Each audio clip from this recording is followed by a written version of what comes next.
Boa noite, que a paz do Senhor Jesus Cristo esteja com todos vocês, tudo bem? Vou ler aqui Isaías capítulo 53, versículo 4. Certamente Ele tomou sobre si as nossas enfermidades e as nossas dores levou sobre si, e nós o considerávamos como aflito, ferido de Deus e oprimido. Então, eu estava até lendo o livro do Charles Spurgeon, né? Recomendo a vocês lerem os sermões sobre a cruz de Cristo, né? O Charles Spurgeon. E ele estava falando lá, né? Ele estava falando sobre as pessoas que têm medo, né, da morte. Então, se você não é crente do Senhor Jesus Cristo, né, e tem medo, assim, do inferno, tem medo, não sabe, né, certeza da morte, beleza. A pessoa, quando não é crente, né, no Senhor Jesus Cristo, não é cristão, ela tem medo. Mas se você é um cristão, se você é crente, você não deve ter medo, né? Não devia ter medo do inferno, de morrer. Pelo contrário, você devia desejar a morte, porque é infinitamente melhor viver com Cristo do que ficar nesse mundo aqui morto e vazio sem Ele. É melhor você perder sua vida por causa de Cristo do que perder sua vida por causa do pecado.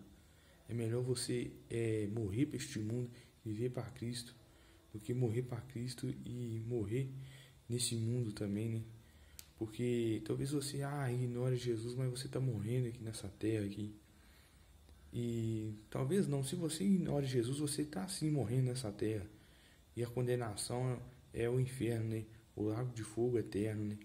Então, creia em Jesus Cristo, não tenha mais medo da morte, da condenação do inferno. Faça aquilo que Estevão falou, aquilo que Jesus falou: Senhor, eu te entrego o meu espírito. Entrega o seu espírito a Jesus. Fale hoje mesmo.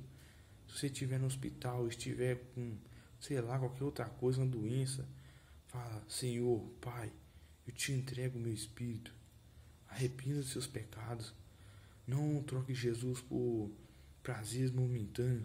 Sexo, droga, tudo isso vai passar. Isso agora te dá prazer agora. Mas não troque prazeres momentâneos, né, no pecado, momentos passageiros por a vida eterna. Não troque, não aceite viver nisso e rejeitando, ignorando a vida eterna, mas aceite a salvação, rejeite esses prazeres momentâneos, essas coisas passageiras que vai te levar à condenação, e aceite viver na eternidade com Cristo. Somente Jesus pode te salvar. Peça a Ele que coloque fé no seu coração, porque somente Ele pode colocar em nós a fé, o desejo de mudar e o querer e o agir. Somente Ele pode nos mudar. E não cabe a nós questionar por que Deus faz isso, porque Deus é assim. Ele é Deus e a gente é miserável. Somente Ele pode nos transformar. Ele podia ter destruído aqueles caras, aqueles soldados que pegaram Ele na cruz, que cuspiram, que julgaram Ele, né? Falaram que ele blasfemara, sendo que Ele não blasfemou. No livro do Charles Spurgeon estava até falando sobre isso, né? Sobre algo que está escrito na Bíblia. Isso está escrito. Se a gente ler e prestar bastante atenção em cada detalhe, a gente percebe isso. Que Jesus pregou, falou apenas aquilo que é a verdade, nada além da verdade. E Ele foi julgado. Imagina você ser julgado, chamar você de ladrão, chamar você, falar que você traiu sua esposa, chamar você de um drogado, de um ladrão, de um bandido, entre outras coisas, né? Mesmo que ladrão e bandido seja a mesma coisa, né?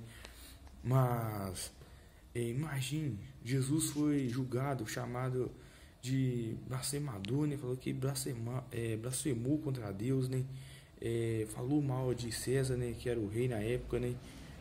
E entre outras acusações, entre outras vergonhas que ele passou, né? Que ele foi humilhado. Isso a gente vê aqui em Isaías 53, isso foi por nós.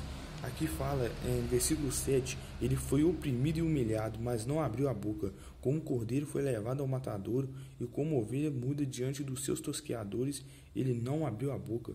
Jesus não questionou, Jesus não reivindicou tudo aquilo que foi jogado contra ele. Imagine se alguém chegar perto de você e falar que você bateu na sua mãe, que você matou seu pai, que você estuprou uma pessoa, que você fez um monte de coisa. Você aguentaria isso tudo calado, sem falar nada? Jesus aguentou, suportou isso tudo por causa dos nossos pecados, das nossas iniquidades. E aí, como que você vai continuar sendo amigo daquilo que matou o Salvador? O motivo da morte de Jesus foi as nossas iniquidades, as iniquidades daqueles que creem em Jesus Cristo, daqueles que foram chamados para serem filhos de Deus. Essas iniquidades que foram o principal motivo da morte de Jesus. Até quando você vai ficar aí amando esse pecado, amando aquilo que matou o Senhor Jesus Cristo? Até quando? Confesso, se você não consegue, fala assim, eu não consigo, me ajuda. Realmente é difícil. A gente não consegue largar o pecado, assim. A gente mesmo, a nossa natureza não. Mas se for da vontade do Senhor, a gente consegue.